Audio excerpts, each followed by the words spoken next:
नमस्कार, आज की बात में आपका स्वागत है। आज प्रधानमंत्री नरेंद्र मोदी ने इलेक्शन कैंपेन में बाजी पलट दी, कांग्रेस पर बड़ा हमला किया।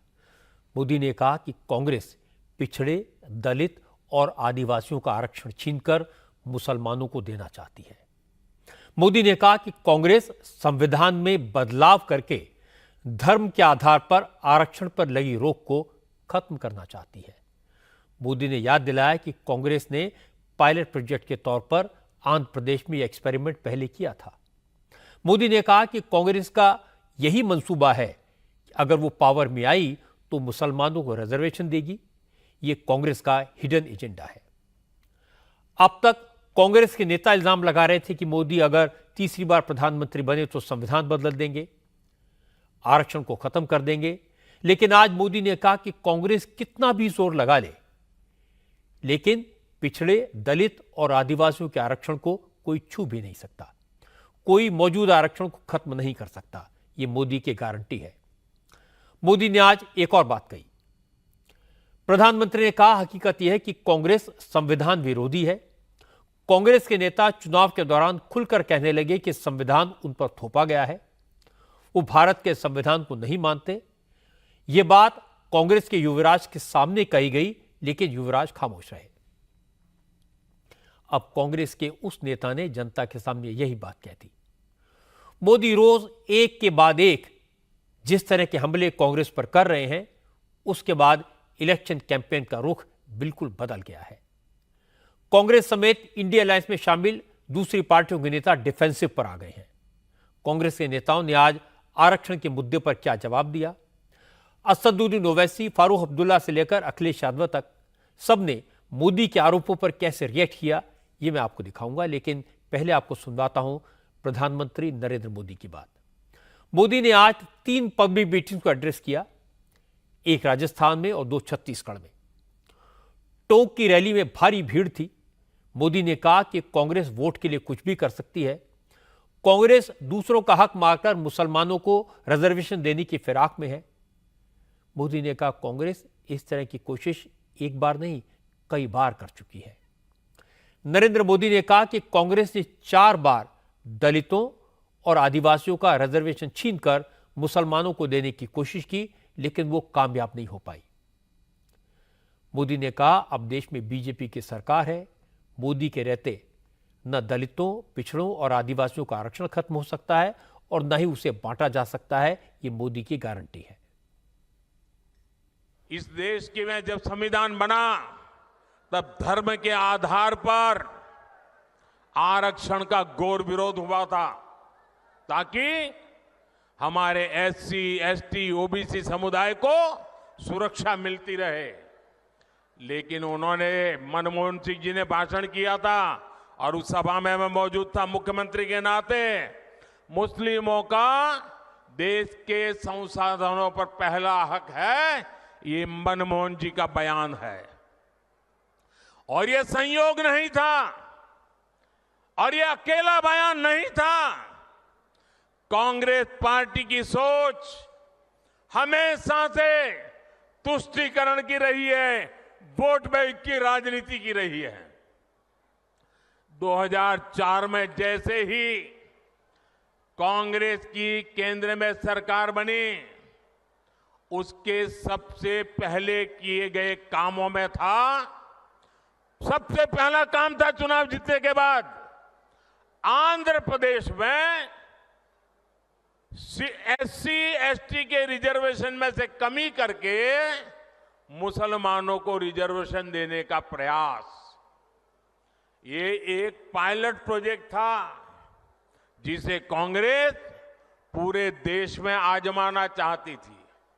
2004 से 2010 के बीच कांग्रेस ने 4 बार आंध्र प्रदेश में मुस्लिम रिजर्वेशन लागू करने की कोशिश की, लेकिन कानूनी अड़चनों की वजह से वो अपने मंसूबा जो लेके चले थे वो पूरे नहीं कर पाए। 2011 में कांग्रेस ने इसे देश में लागू करने की कोशिश की। जब कर्नाटका की बीजेपी सरकार ने, जब हमें मौका मिला तो हमने पहला काम किया उन्होंने जो एससी एसटी से छीन करके मुस्लिम कोटा निकाला था, उसको हमने खत्म कर दिया। सच्चाई ये है कि कांग्रेस और इंडिया अलायंस जब सत्ता में था तो ये लोग दलितों पिछड़ों के आरक्षण में सेंधमारी करके वोट बैंक पॉलिटिक्स के लिए उनकी खास जमात को अलग से आरक्षण देना चाहते थे। कांग्रेस और इंडिया अलायंस वाले उसे मजहब के आधार पर मुसलमानों को देना चाहते थे, जबकि संविधान इसके बिल्कुल खिलाफ है। दलितों, पिछड़ों और आदिवासियों का आरक्षण न खत्म होगा और न ही उसे धर्म के नाम पर बांटने दिया जाएगा। ये मोदी की गारंटी है। मोदी ने 2 दिन पहले राजस्थान में बांसवाड़ा की रैली में कांग्रेस के मैनिफेस्टो का हवाला देकर दावा किया था कि कांग्रेस देश के लोगों की संपत्ति का सर्वे कराएगी, घर, गहने, बैंक बैलेंस, फिक्स डिपॉजिट सबका सर्वे कराएगी, फिर लोग की संपत्ति जब्त करके उसे बांट देगी। मोदी के इस बयान को लेकर कांग्रेस के तमाम नेताओं ने रिएक्ट किया। चुनाव आयोग से मोदी की शिकायत की, मोदी के चुनाव लड़ने पर पाबंदी लगाने की मांग की। किसी ने मोदी को पागल कहा, किसी ने मानसिक तौर पर विक्षिप्त बताया, नफरत फैलाने वाला कहा, संविधान का दुश्मन कहा। आज मोदी ने एक बार फिर ठोक कर जवाब दिया। प्रधानमंत्री ने कहा, जब से उन्होंने कांग्रेस के इरादे जग जाहिर कर दिए, कांग्रेस की साजिश का पर्दाफाश कर दिया, तब से कांग्रेस के नेताओं को मिर्ची लग गई। लेकिन सवाल है कि कांग्रेस सच से इतना घबराई हुई क्यों है? मोदी ने कहा, अगर कांग्रेस हिंदुओं की प्रॉपर्टी, उनका पैसा, उनके गहनों पर कब्जा करके एक खास वर्ग को बांटना चाहती है तो खुलकर उसे स्वीकार क्यों नहीं करती? मोदी ने कहा, जो कांग्रेस के युवराज ने खुलेआम मंच से कहा, उन्होंने वही बात लोगों को बताई, इसमें गलत क्या है? अभी परसों जब मैं राजस्थान आया था तो मेरा एक 1.5 मिनट का भाषण, 90 सेकंड का भाषण, और मैंने कुछ सत्य देश के सामने रखा और पूरी कांग्रेस और इंडी गठबंधन में ऐसी भगदड़ मची है, ऐसी भगदड़ मची है। मैंने सत्य रखा देश के सामने। कांग्रेस आपकी संपत्ति छीनकर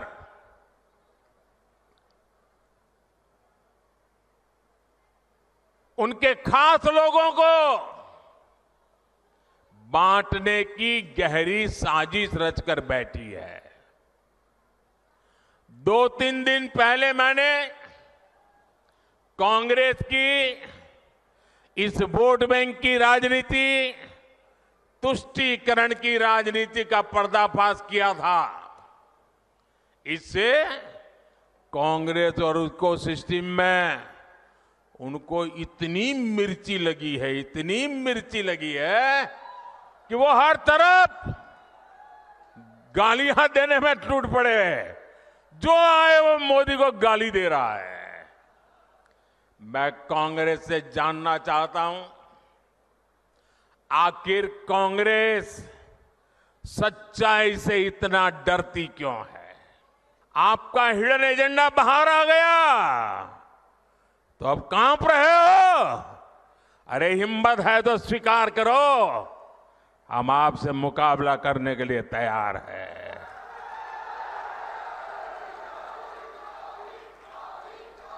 और आपको पता होगा, उन्होंने मैनिफेस्टो में तो लिखा है कि आपकी संपत्ति का सर्वे करेंगे।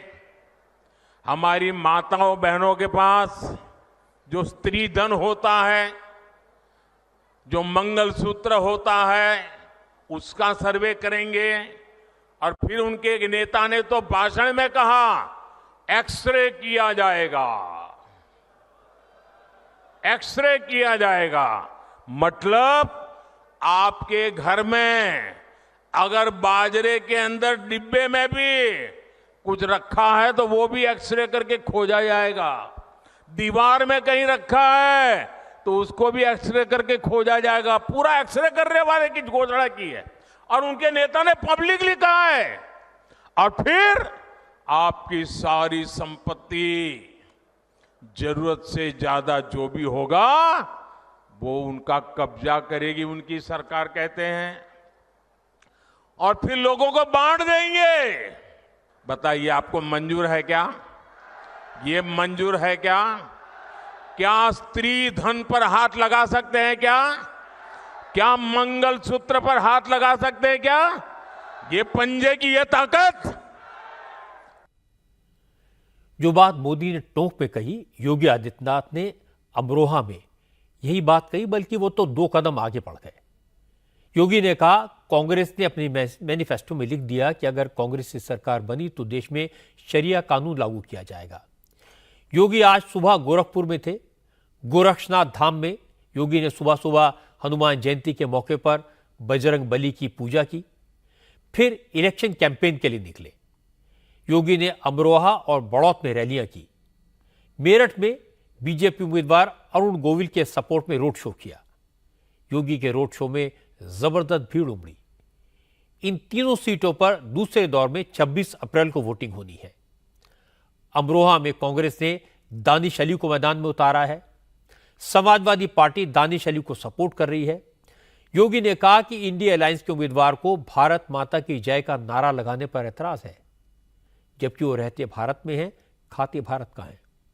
योगी ने कहा कि कांग्रेस और समाजवादी पार्टी का यही चरित्र है, वोट भारतीयों से मांगते हैं लेकिन भारत माता की जय का नारा नहीं लगाना चाहते।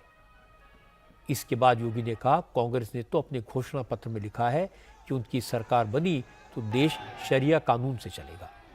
कांग्रेस सत्ता में आई तो लोगों की संपत्ति जब्त करके उसकी बंदर बांट की जाएगी। डॉक्टर मनमोहन सिंह जी ने तो जब प्रधानमंत्री थे उस समय उन्होंने क्या कहा था?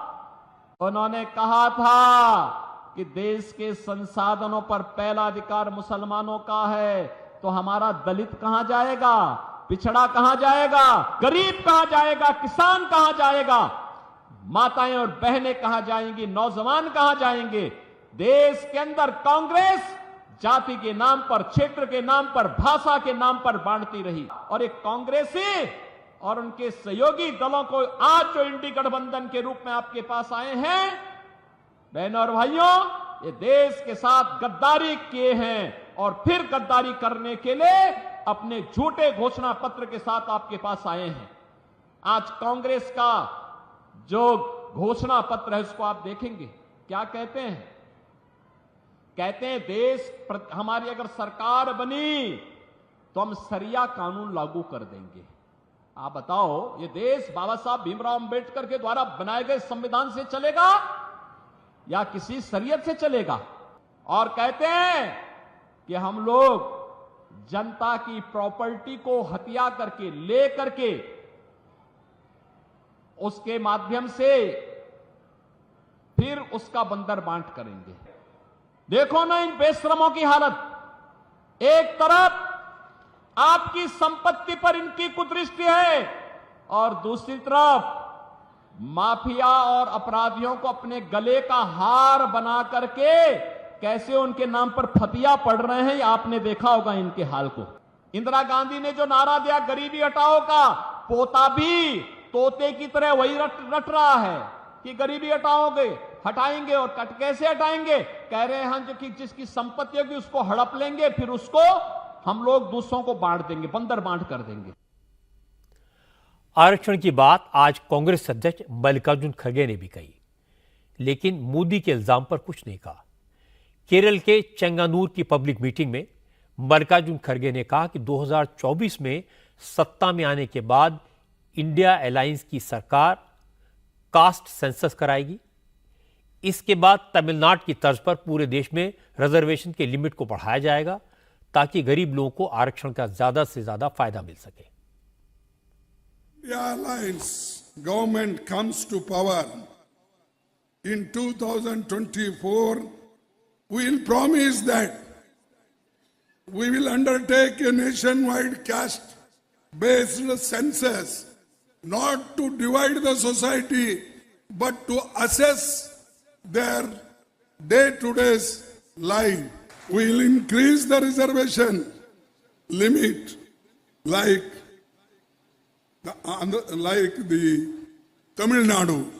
Tamil Nadu has increased its reservation quota.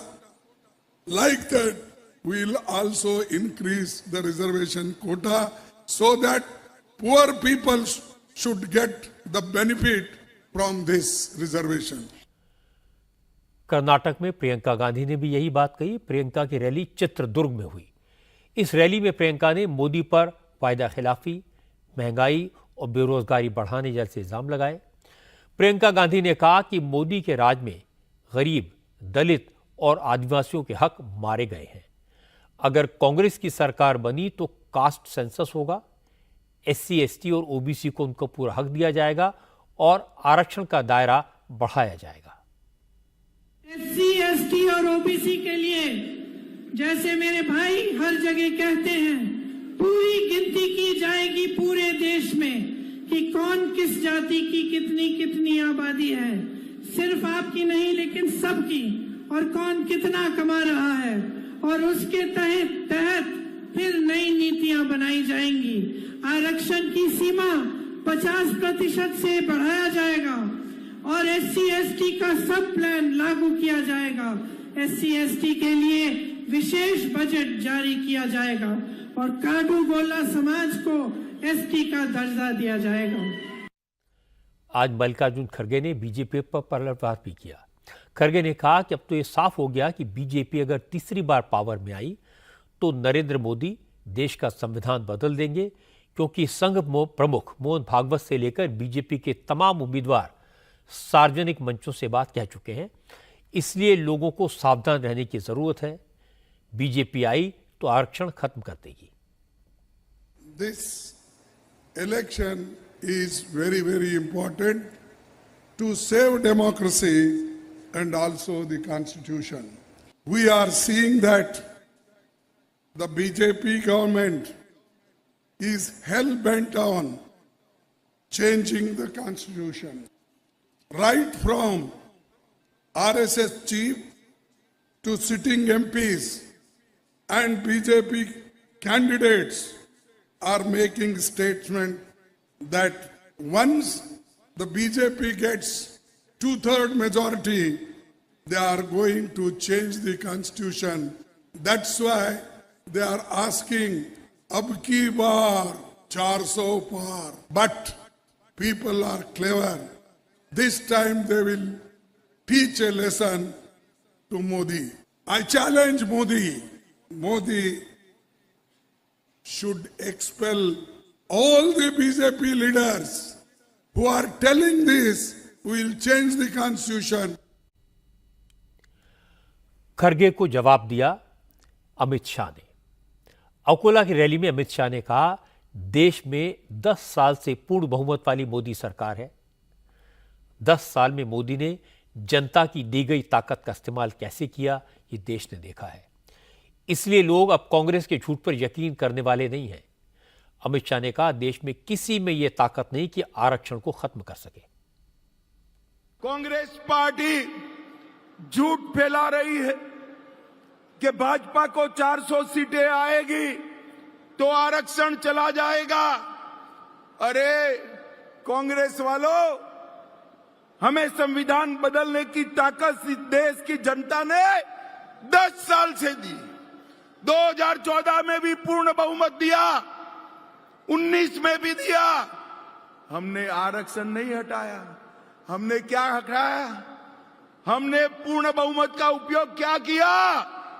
370 हटाने में किया, ट्रिपल तलाक हटाने में किया, आतंकवाद समाप्त करने में किया और 370 का उपयोग सीए लाने में किया।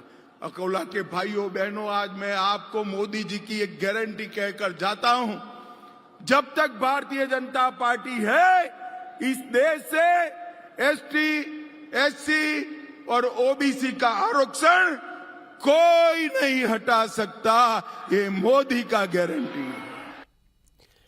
जब खरगे केरल में रैली कर रहे थे उस वक्त तक मोदी राजस्थान से छत्तीसगढ़ पहुंच चुके थे। जांजगीर की रैली में मोदी ने कांग्रेस को जवाब दिया। मोदी ने कहा, अब तो कांग्रेस के उम्मीदवार पब्लिकली कह रहे हैं कि वो भारत के संविधान को नहीं मानते। ये बात कांग्रेस के कैंडिडेट ने कांग्रेस के युवराज को पहले ही बता दी थी और अब वही बात सार्वजनिक मंच से कह रहे हैं। मोदी ने कहा, जो लोग संविधान को नहीं मानते वो बीजेपी पर संविधान को बदलने का इल्जाम न लगाएं और उनकी बातों पर कोई यकीन नहीं करेगा। कांग्रेस ने अब एक और बड़ा खेल शुरू कर दिया है। पहले कर्नाटका से कांग्रेस के सांसद ने कहा कि दक्षिण भारत को अलग देश घोषित कर देंगे। अब कांग्रेस के गोवा के उम्मीदवार कह रहे हैं कि गोवा पर भारत का संविधान लागू नहीं होता। वो साफ साफ कह रहे हैं कि गोवा पर देश का संविधान थोपा गया और उन्होंने ये बातें कांग्रेस के शाहजादे को बताई है। ये जम्मू कश्मीर के लोग भी कहा करते थे, आपने मोदी को आशीर्वाद दिया, आज उनकी बोलती बंद हो गई और देश का संविधान वहां चल रहा है। बाबा साहब आंबेडकर का संविधान जो जम्मू कश्मीर में नहीं चलता था वो भी लागू हो गया। भाइयों बहनों, कांग्रेस का उम्मीदवार कह रहा है कि उसने उसके नेता को कहा है और ये सार्वजनिक करता है। उसका मतलब उस नेता ने उसको मुख सहमति दी है। ये सोची समझी चाल है देश को तोड़ने की। कांग्रेस को देश के एक बड़े हिस्से ने नकार दिया है, इसलिए वो देश में ही ऐसे टापू बनाना चाहती है। आज गोवा में संविधान को नकार रहे हैं, कल पूरे देश में बाबा साहब आंबेडकर के संविधान को नकारने का पाप करेंगे लोग। प्रधानमंत्री मोदी ने कांग्रेस के जिस नेता के बयान का जिक्र किया उसकी डिटेल में आपको बताता हूं। वो गोवा से कांग्रेस पार्टी के उम्मीदवार है। नाम है विरिएटो फर्नांडिस। विरिएटो फर्नांडिस ने गोवा में कैंपेन के दौरान सार्वजनिक तौर पर कहा, पिछले लोकसभा चुनाव के वक्त 10 मार्च 2019 को जब वो राहुल गांधी से मिले थे तो राहुल ने उनसे पूछा था, आपकी प्रॉब्लम क्या है। इस पर उन्होंने कहा था कि गोवा के लोगों पर देश का संविधान थोपा गया है। गोवा के लोग दोहरी नागरिकता चाहते हैं, लेकिन संविधान इसकी परमिशन नहीं देता। मोदी ने कांग्रेस उम्मीदवार के इसी बयान का जिक्र किया। हालांकि कांग्रेस के नेता संविधान को बदलने और मुसलमानों को आरक्षण के मुद्दे पर जो बात कही जा रही है उसे ध्यान भटकाने की कोशिश कह रहे हैं। कांग्रेस के नेताओं ने सिर्फ इतना कहा कि वो आरक्षण की सीमा बढ़ाएंगे, आरक्षण के कोटे पर 50% का जो कैप है उसे हटाया जाएगा, लेकिन मुसलमानों को आरक्षण दिया जाएगा या नहीं, इस पर कांग्रेस के नेता खामोश हैं। मोदी की इस बात पर कांग्रेस के किसी नेता ने रिएक्ट तक नहीं किया। न मोदी के बयान को सही कहा, न गलत बताया। लेकिन असदुद्दीन ओवैसी ने मोदी की बात को पकड़ लिया और बिहार के किशनगंज में मोदी के भाषण का जिक्र किया। ओवैसी ने कहा कि मोदी ने टोंक में जो कुछ कहा उससे उनके इरादे जाहिर हो गए हैं। वो मुसलमानों का हक मारना चाहते हैं। मुस्लिमों की जिन बिरादरी को रिजर्वेशन मिलता है अब उसे भी खत्म करने की साजिश हो रही है। ओवैसी ने कहा कि मोदी और बीजेपी मुसलमानों को बर्बाद करना चाहते हैं, उनकी पहचान मिटा देना चाहते हैं, उनसे सब कुछ छीन लेना चाहते हैं। तो हम उन लोगों से कहना चाहेंगे जो जेडीयू के लिए काम कर रहे हैं और मोदी के एजेंट बनकर हमारे इत्तेहाद को कमजोर करना चाहते हैं। मोदी ने आज ही भाषण में कहा कि मजहब की बुनियाद पर आरक्षण खत्म कर दिया जाएगा। मेरे अजीज दोस्तों और बुजुर्गों, इनके बहुत ऐसे साजिशें करने वाले हैं। ये बाज़ाब्ता एक प्रोग्राम बनाकर रखें कि किस तरीके से हमारी शनाख्त को खत्म कर दिया जाए, किस तरीके से हमारी जो तहजीब और तमद्दुन है उसको मिटा दिया जाए, किस तरीके से हमारी इबादत गाहों को हमसे छीन लिया जाए, किस तरीके से हमारे नौजवानों के मुस्तकबिल को हमेशा के लिए बर्बाद कर दिया जाए। तो इसलिए हम आपसे अपील कर रहे हैं, ये चुनाव बहुत अहम है। आरक्षण के बगैर हम जितना भी थोड़ा बहुत तरक्की किए वो हमारे बुजुर्गों की कुर्बानियों की वजह से हमने उसको हासिल किया। आज देश के वजीर आजम नरेंद्र मोदी ये कह रहे हैं कि मजहब की बुनियाद पर आरक्षण खत्म कर दिया जाएगा। मेरे अजीज दोस्तों और बुजुर्गों, इस पर गौर करिए। 2 दिन पहले नरेंद्र मोदी ने अपने भाषण में यह कह दिया कि भारत में मुसलमानों का नाम लेकर कहा कि हम घुसपैठी हैं, हम घुसपैठी हैं, हम ज्यादा बच्चे पैदा करते हैं। तो मैं आज आपसे पूछना चाहूंगा कि आप लोग घुसपैठी हैं? आप लोग घुसपैठी हैं क्या? आप जरा ताकत से बोलिए ताकि आपकी आवाज नरेंद्र मोदी के कानों तक पहुंच सके कि सीमांचल की कोई जनता घुसपैठी है या नहीं है। ओवैसी ने किशनगंज में यह बात क्यों कही? इसकी वजह है किशनगंज में मुस्लिम वोटर्स की तादाद 65% से ज्यादा है। आजादी के बाद अब तक सिर्फ एक बार 1967 के इलेक्शन में नॉन मुस्लिम उम्मीदवार इस सीट से जीता था। इस बार मुकाबला जेडीयू और कांग्रेस के बीच है। ओवैसी ने भी इस बार उम्मीदवार उतारा है, इसलिए ओवैसी किशनगंज में मुस्लिम आरक्षण की बात कर रहे हैं। लेकिन उनकी यह बात गलत है कि मुसलमानों को इस वक्त मजहब के आधार पर रिजर्वेशन मिल रहा है, क्योंकि हमारे संविधान में धर्म के आधार पर, मजहब के आधार पर आरक्षण पर पाबंदी है।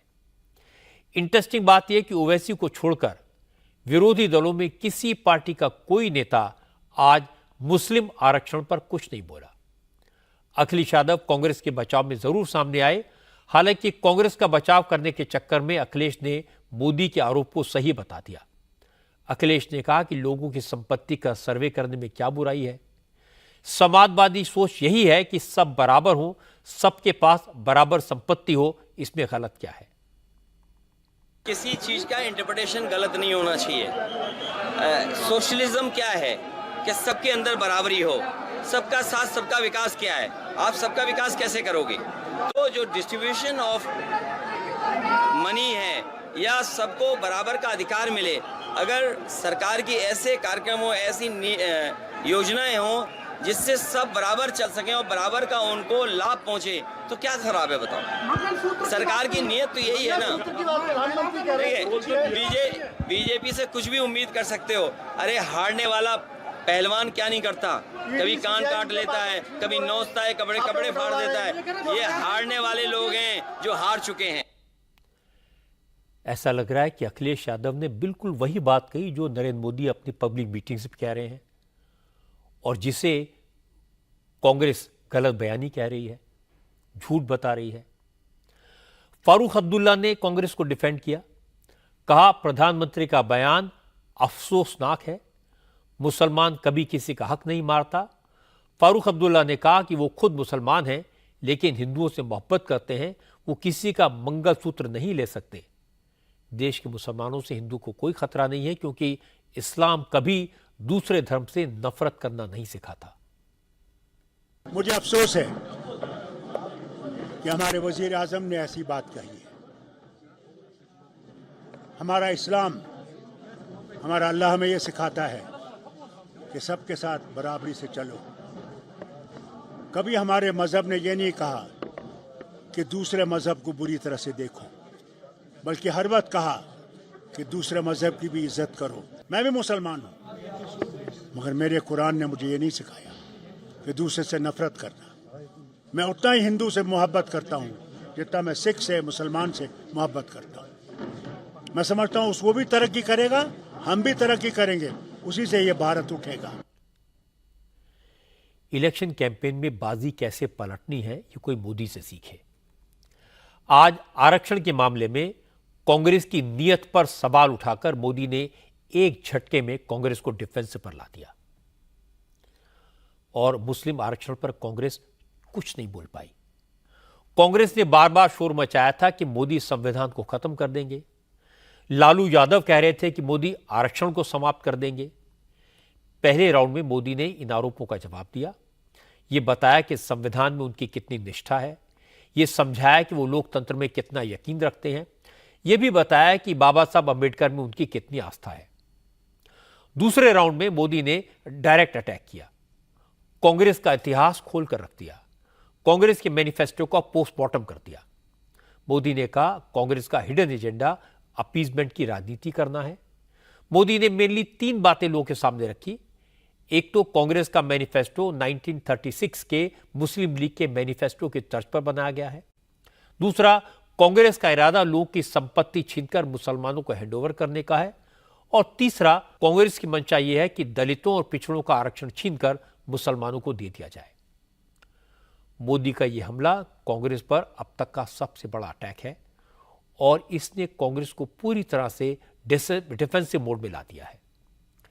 इसीलिए आज लगा कि सेकंड फेज की पोलिंग से पहले मोदी ने बाजी पलट दी। अब चाहे वो ओवैसी हो, मल्लिकार्जुन खड़गे हो, फारूक अब्दुल्ला हो, मोदी को मुस्लिम विरोधी तो बता रहे हैं लेकिन आरक्षण पर कुछ नहीं कह रहे।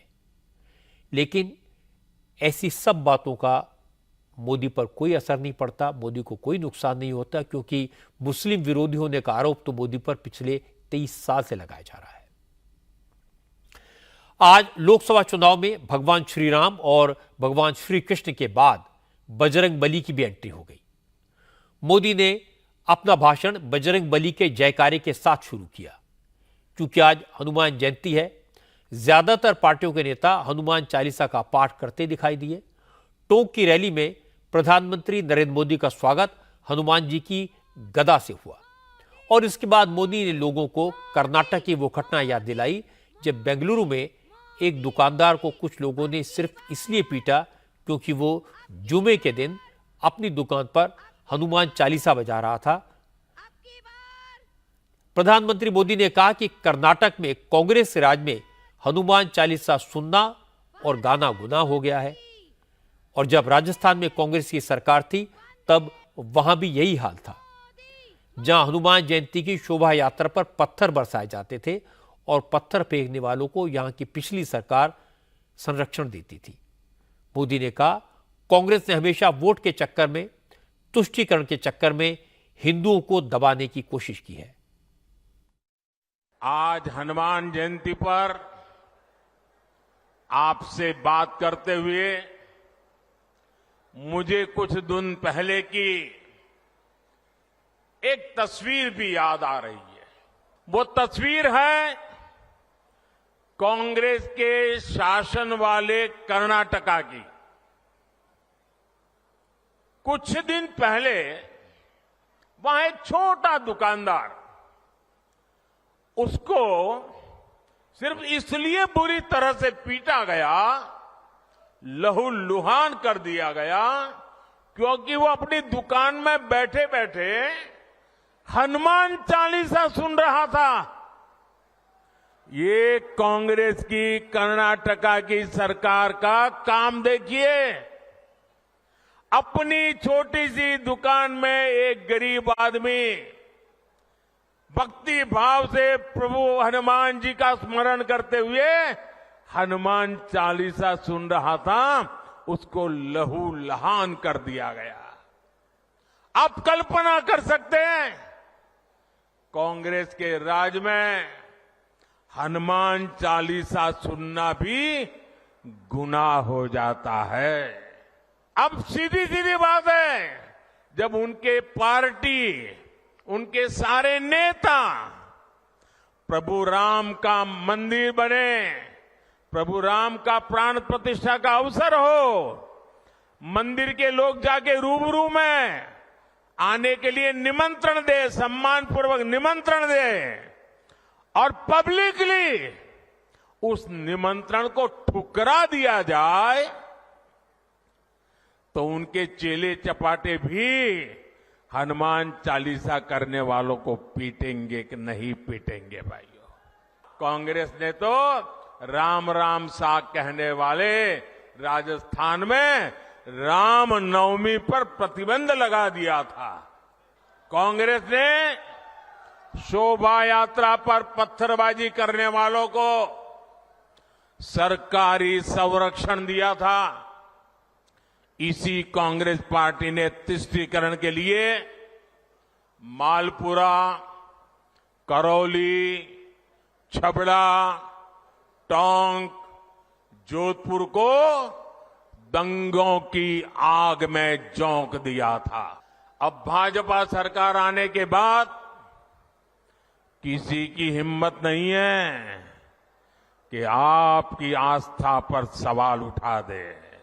अब आप चैन से हनुमान चालीसा भी गाएंगे और राम नवमी भी मनाएंगे, ये भाजपा की गारंटी है। क्योंकि आज हनुमान जयंती है, इसलिए मोदी ने कर्नाटक की घटना का जिक्र किया। और यह ज्यादा दिन पुरानी बात नहीं है, पिछले महीने की घटना है। हनुमान चालीसा सुन रहे दुकानदार पर हमला हुआ, बीजेपी ने प्रोटेस्ट किया, पूरे कर्नाटक में मंगलवार के दिन हनुमान चालीसा के पाठ का आयोजन किया, प्रेशर बना, तब जाकर दुकानदार पर हमला करने वाले लड़के पकड़े गए। लेकिन आज हनुमान जयंती के दिन ज्यादातर पार्टियों के नेता बजरंग बली की शरण में दिखाई दिए। दिल्ली में तो आम आदमी पार्टी के नेताओं ने जगह जगह हनुमान चालीसा का पाठ कराया। आम आदमी पार्टी के नेताओं ने अपने अपने इलाकों में हनुमान मंदिरों में जाकर पूजा की। अरविंद केजरीवाल की पत्नी सुनीता केजरीवाल ने कनॉट प्लेस के हनुमान मंदिर में जाकर दर्शन किए और हनुमान जी का आशीर्वाद लिया। दिल्ली सरकार के मंत्री सौरभ भारद्वाज ने बजरंग बली की शोभा यात्रा निकाली, खुद रथ पर सवार हुए, हनुमान जी के बगल में गदा लेकर बैठे।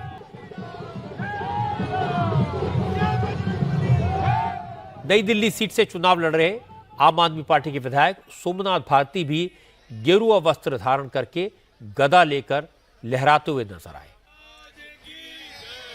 आम आदमी पार्टी के सांसद संजय सिंह ने लोगों को हनुमान जयंती की शुभकामनाएं देते हुए कहा, आज हनुमान जी की कृपा से अरविंद केजरीवाल को इंसुलिन का वो इंजेक्शन मिल गया जिसकी मांग वो पिछले 3 हफ्ते से कर रहे थे। आज हनुमान जयंती के अवसर पर देशवासियों को हृदय की गहराइयों से शुभकामनाएं देता हूं और बजरंग बली जी की कृपा से, हनुमान जी की कृपा से लंबे समय से, पिछले 23 दिनों से जो संघर्ष चल रहा था, दिल्ली वालों का जो संघर्ष चल रहा था, उस पर बजरंग बली की कृपा हुई और अरविंद केजरीवाल जी को इंसुलिन जो उनके जीवन के रक्षा के लिए जरूरी थी, जिसकी मांग हम लोग बार बार कर रहे थे, वो उनको मिल गई है, उनको दी गई है। हालांकि दिल्ली में बजरंग बली की पूजा अर्चना में बीजेपी भी पीछे नहीं रही। बीजेपी ने दिल्ली के 13,000 से ज्यादा पोलिंग बूथ पर हनुमान चालीसा का पाठ कराया। दिल्ली के सभी लोकसभा क्षेत्रों में हुए इस कार्यक्रम में दिल्ली के बीजेपी प्रेसिडेंट वीरेंद्र सचदेवा, लोकसभा चुनाव के प्रभारी ओम प्रकाश धनखड़, ऑर्गेनाइजेशन सेक्रेटरी पवन राणा शामिल हुए। दिल्ली से बीजेपी सांसद और विधायकों के अलावा इस बार लोकसभा चुनाव के सभी उम्मीदवार भी हनुमान चालीसा के पाठ में शामिल हुए।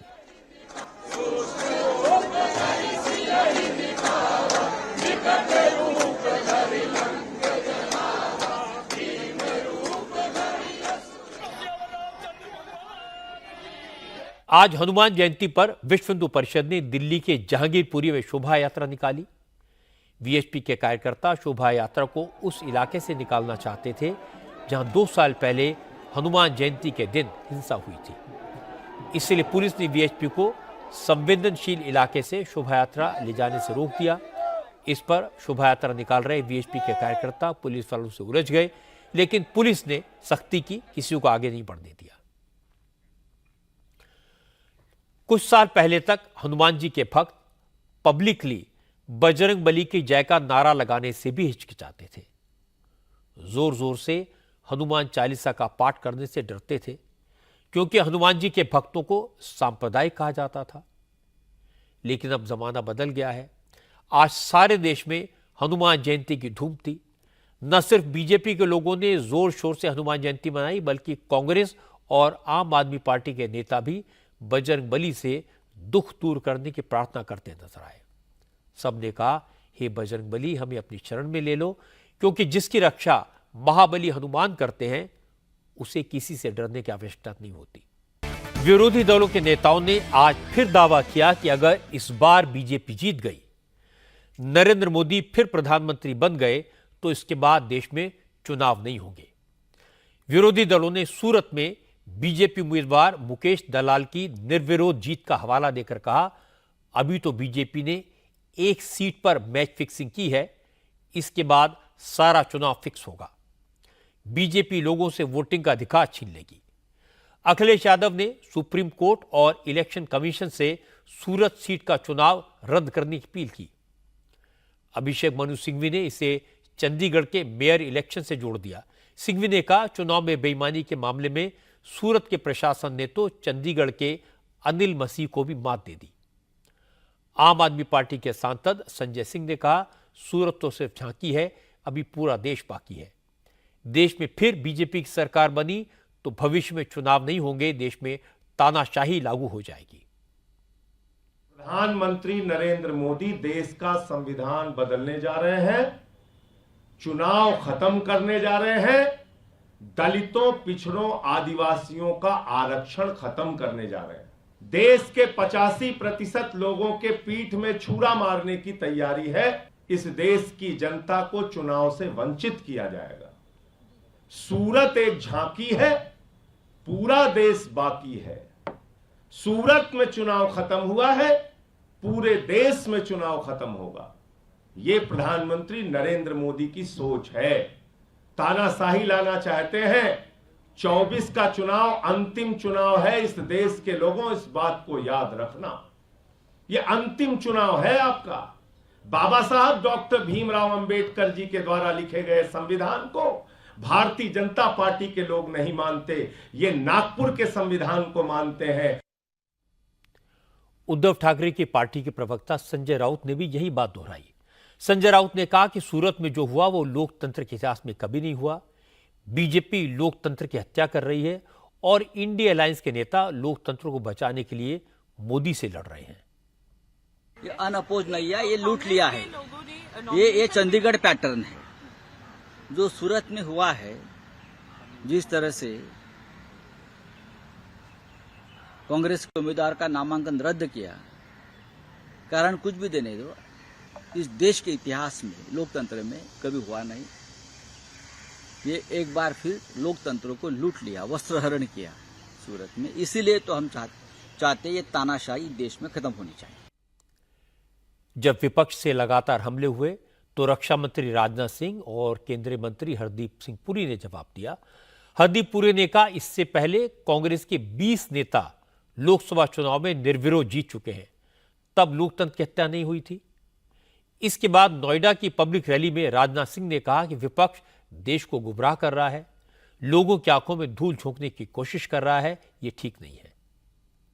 गुजरात में, सूरत में हमारा एक कैंडिडेट निर्विरोध जीत गया और कांग्रेस के लोग और दूसरी राजनीतिक पार्टियां कह रही हैं यह लोकतंत्र के लिए खतरा है। मैं यह पूछना चाहता हूं, कांग्रेस के दोस्तों को कहना चाहता हूं, विरोध पक्ष के लोगों को कहना चाहता हूं, जनता की आंखों में धूल झोंक कर राजनीति मत करो। जनता की आंखों में आंख मिलाकर राजनीति करो। हिम्मत है तो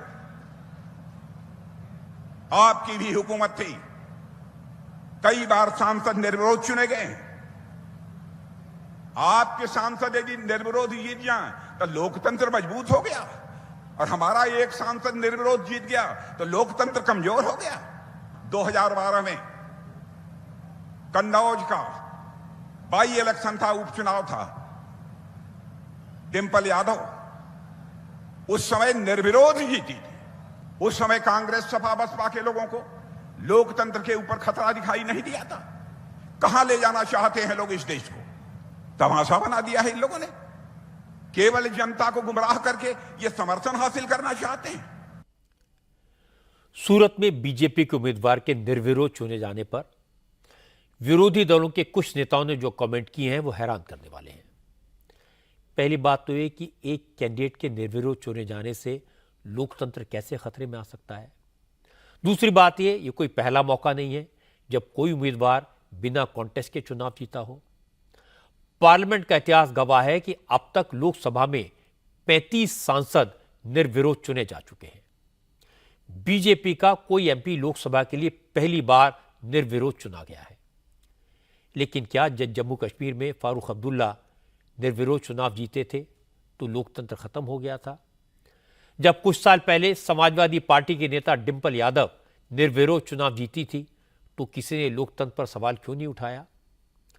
मैं ऐसे कई और बड़े नेताओं के नाम गिना सकता हूं जो निर्विरोध चुनाव जीते थे। नागालैंड के पूर्व मुख्यमंत्री एससी जमीर, महाराष्ट्र के पूर्व मुख्यमंत्री वाईबी चौहान, ओडिशा के पहले मुख्यमंत्री हरे कृष्ण मेहताब, पूर्व केंद्रीय मंत्री पीएम सईद, ये सब निर्विरोध चुने गए थे। इसलिए यह कहना कि लोकतंत्र के इतिहास में यह कभी नहीं हुआ या बीजेपी ने लोकतंत्र को लूट लिया, बेकार की बात है। असली बात यह है कि सूरत में कांग्रेस ने जिसे टिकट दिया था उसने अपनी पार्टी को धोखा दे दिया और जब उसका नॉमिनेशन खारिज हो गया तो बीजेपी के लिए रास्ता खुल गया। इसलिए कांग्रेस को सोचना चाहिए कि उसके उम्मीदवार ने मैदान क्यों छोड़ा और कांग्रेस के इतने सारे नेता छोड़कर दूसरी पार्टियों में क्यों जा रहे हैं। अमित शाह ने आज ममता के गढ़ में जाकर तृणमूल कांग्रेस को ललकारा। अमित शाह ने दक्षिण मालदा में बीजेपी कैंडिडेट श्री रूपा मित्रा चौधरी के सपोर्ट में रोड शो किया। श्री रूपा चौधरी इस समय वेस्ट बंगाल विधानसभा में बीजेपी के एमएलए हैं।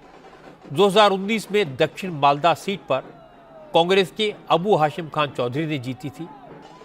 इस बार यहां से तृणमूल कांग्रेस ने कांग्रेस के माइनॉरिटी वोट बैंक में सेंध लगाने के लिए शाहनवाज अली रेहान को मैदान में उतारा है। दक्षिण मालदा में रोड शो करने के बाद अमित शाह रायगंज पहुंचे, एक बड़ी पब्लिक मीटिंग की। रायगंज सीट इस वक्त बीजेपी के पास है। यहां से बीजेपी की देबूश्री चौधरी सांसद है, लेकिन इस बार बीजेपी ने रायगंज से देबूश्री चौधरी की जगह कार्तिक पॉल को टिकट दिया है।